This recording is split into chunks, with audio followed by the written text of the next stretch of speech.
Hey, everybody. I think you've probably realized by now that at different points in your Christian life, you are going to find yourself in times where you don't understand what is going on in your life. You're going to find yourself in places that you don't understand why you're there. You're not going to have all the answers you wish you had. And you can have your doctrine down to a T. You can have your theology completely sussed out. You can know the word inside and out, and yet still you will find yourself at times in places in life where you don't understand the why. You don't understand what's going on, even though you know what you believe.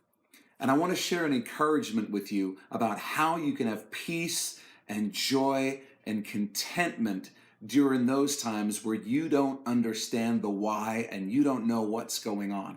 The Apostle Paul is someone who suffered so much for the faith that he believed and he taught. And he lists in the scriptures all the things he went through: shipwrecks, beatings, and was ultimately martyred, killed for his faith when he was in Rome to minister to believers there.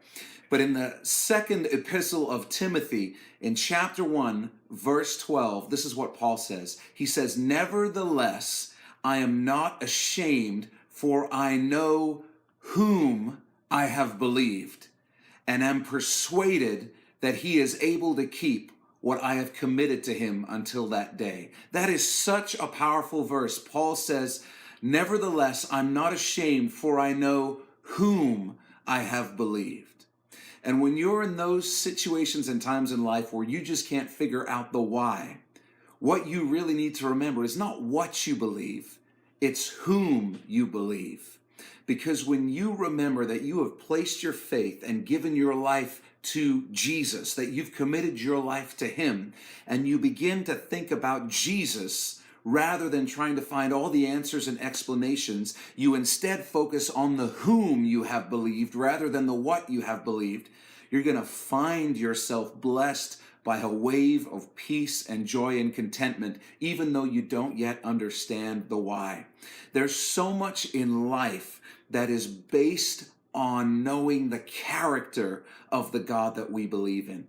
And whenever we don't have answers to what's going on in our life, we need to go back to the character of the God we believe in, the whom we have believed in, and begin to meditate and think about Jesus, who it is that we've placed our trust in. And we begin to look back on all the times He's been faithful to us in the past, and we remember that the Jesus we've committed our lives to is faithful. We look at all the good things He has blessed us with in life, and we remember that He's good, and we go through the character traits of Jesus. And by the time you're done meditating on the whom you believe in, I promise you're going to be blessed with an incredible amount of peace and joy. We know whom we have believed, and it's Jesus, and He is enough. God bless you. I love you. Have an awesome day, guys.